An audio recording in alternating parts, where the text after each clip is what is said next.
Welcome, friend, to Life and Liberty Radio. I'm David Householder, here to encourage your pursuit of happiness.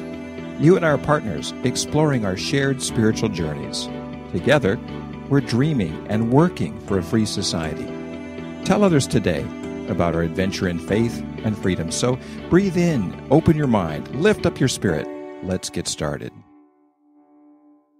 In today's edition, we're going to be unrolling an ancient blueprint. Now, that may not sound all that exciting, but the truth is, this blueprint is 35 centuries old, and it has already affected some of your actions today, and will continue to guide you throughout the week. Now, this blueprint is only a paragraph long, but it's arguably the most influential paragraph that was ever written, and it was handed down to us by a man named Moshe. This Moshe was a larger-than-life personality, to say the least. And this document is really a blueprint for a free society. We're going to say more on that later. This document, this short paragraph, has 10 parts. The first part tells us that we should honor our Creator, honor our origin, honor the ground of our being, honor whatever it was that brought all of this creation forth. Now, if you're part of a faith family, like I am, you could just say, honor your God. But you don't have to believe in God in the classic sense to honor the fact that you're here, to affirm the fact that this has happened, to affirm everything around you, to say, here it is, I'm going to say yes to it. Well, that's part one. Part two, there is one reality around us, one singularity. Sure, that's got lots of levels and facets and different ways to understand it, but the truth is we're not living in two realities or three realities or multiple realities. We're living in one reality. We live in one universe. And if this universe is unified, then it has one origin, therefore one creator. And what this second part of the blueprint says is, don't get distracted by sideshows, by dog and pony shows that distract us from the glory of the fact that we've been brought into existence. And I believe that we've been brought into existence on purpose. And I think most people at some level would agree with that. One creation, one creator. Part 3. Our words are powerful. They don't just describe reality. Our words can create reality. And the truth is, the people that use the strongest, most powerful, most positive words tend to have the strongest, most powerful, most positive lives. We create our own weather. And if we curse the creation, or even worse, curse the Creator, we end up cursing ourselves because we're a part of that creation. It all is unified. It all is in one piece. And if we say no rather than yes to all that is around us, and especially if we curse the one who brought it forth, we end up putting a dark cloud over our life. Now, I'm not saying this because I'm some kind of a prude and I just don't like bad language and I like rules and I'm a legalist. I'm not saying that at all. I'm saying that good words bring forth a good life. And negative, cursing, doubting, faithless words bring about a negative life. So watch your words. Don't curse God. Don't curse the Creator, or we end up cursing ourselves. Part 4. Set aside one day a week to rest. Yes, to rest. And that doesn't mean working on other home projects because you brought them home from the office. Or it doesn't mean turbo recreation on the weekend that we're exhausted from at the end. It means to focus on a couple of things. Focus on eating and feasting even with the people we share our lives with, sitting down together and enjoying those relationships and building those relationships up, those people that we go the distance with, those non-disposable relationships.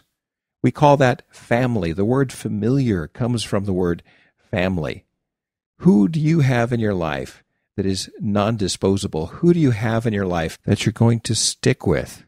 Someone you're going to stay with. Gather those people, spend time with them on this one day where you don't work, and spend some time on that day contemplating your place in the great scheme of things. How did this last week go? Did my work make a difference? Was I effective? Am I growing and learning as a person? How am I going to set my goals for the next week? What kind of things am I going to try to do? How am I going to try to be a little bit better person? How am I going to keep those dark parts of my life from taking over the bright parts of my life? It's so important, folks, to take one day where it's not task-oriented. Moshe called this Shabbat, or Sabbath. Part 5. Now, we all have imperfect parents, even those of us who grew up in the best families. And most of us who have kids are imperfect parents too. The truth is, parents make mistakes. But the Creator put inside of us instincts to protect and nurture our children, and a deep instinct to want our children to thrive and do well. And if we don't hook up with that instinct that our parents have, whether it's biological parents or people that are like parents to us, we miss out on power for life. This little contract, this blueprint says that if we pay attention to our parents and honor our parents, we will live longer, we will thrive, we will do better, because that's what they want for us. And we need to connect with that incredible emotion that they have for us so we can ride it like a wave through our lives. If we spend our whole lives pushing against our parents, we also push against that instinct. And it's a balancing act, because some of the things our parents do, we want to reject. And rightly so. Our parents would like us to not do the things that they did that were wrong, and to start where they left off and move forward. They want us to do better. The truth is, we're all in this gigantic caravan of the human race, and we're moving forward together. And those at the very front of the caravan are people that went way before us, thousands of years ago. Moshe is 35 centuries ahead of us. Our parents are one generation in front of us. They've gone before us.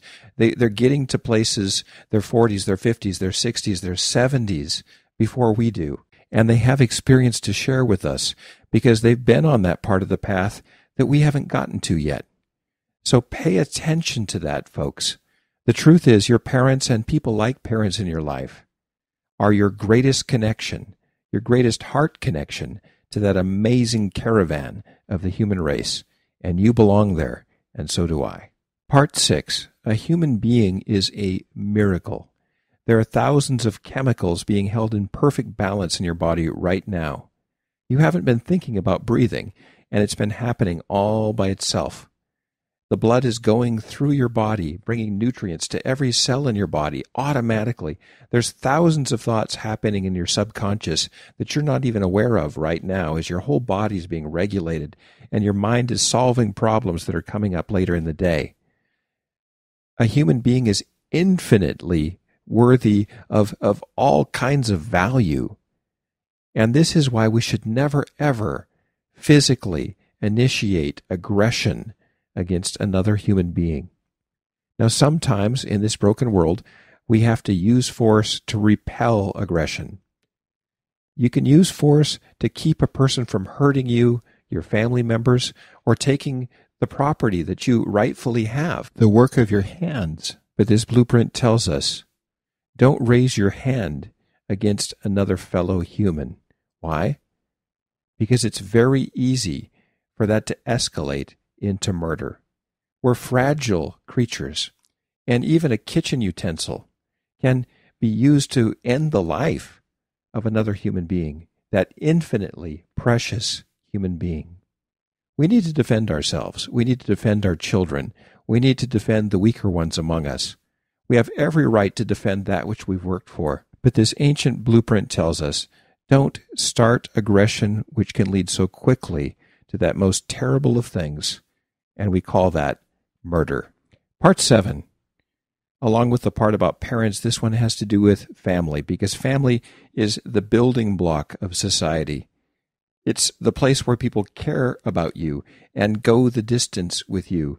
Those are the people that are there for you in the hospital. It's nice when a friend comes by, but when you're in the hospital, family members are expected to be there, and you can count on them, and they've seen you at your best, and they've seen you at your worst, and they're still there for you.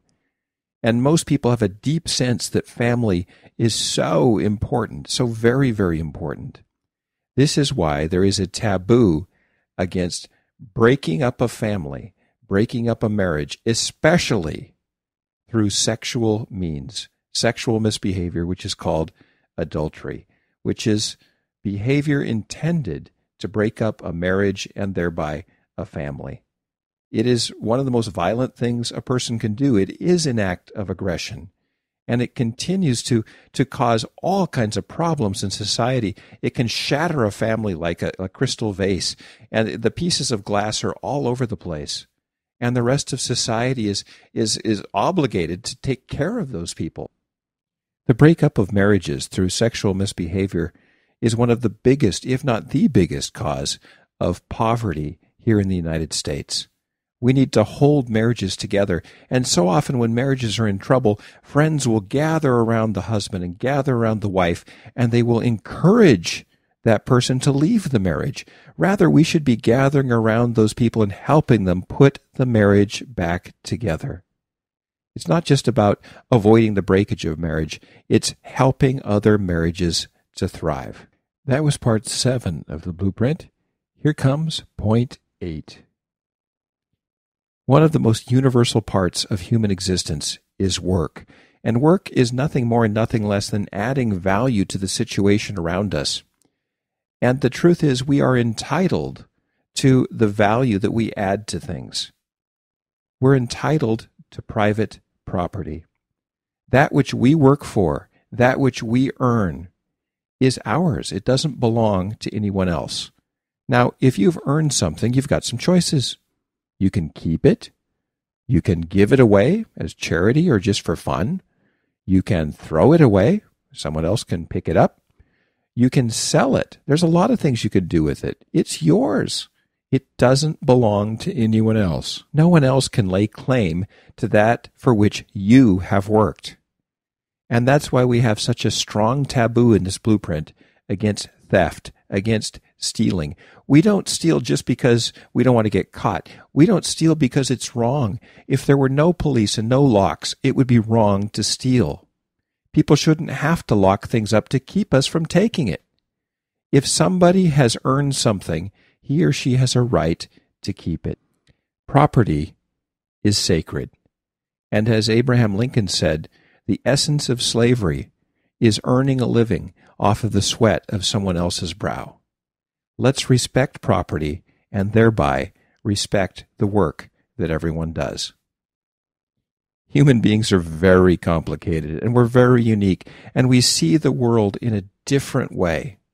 So number 9 talks about the fact that we need courts. We need a place for objective people, judges, to decide things between us when we have irreconcilable differences. And that happens from time to time where we just can't settle it on our own, and we need someone else to look at it and someone else to make the decision.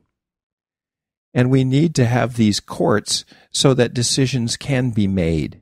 It often keeps violence from happening, keeps theft from happening, makes sure that we can protect each other's property and livelihoods. Without courts, we wouldn't be able to do that because we just wouldn't see things the same.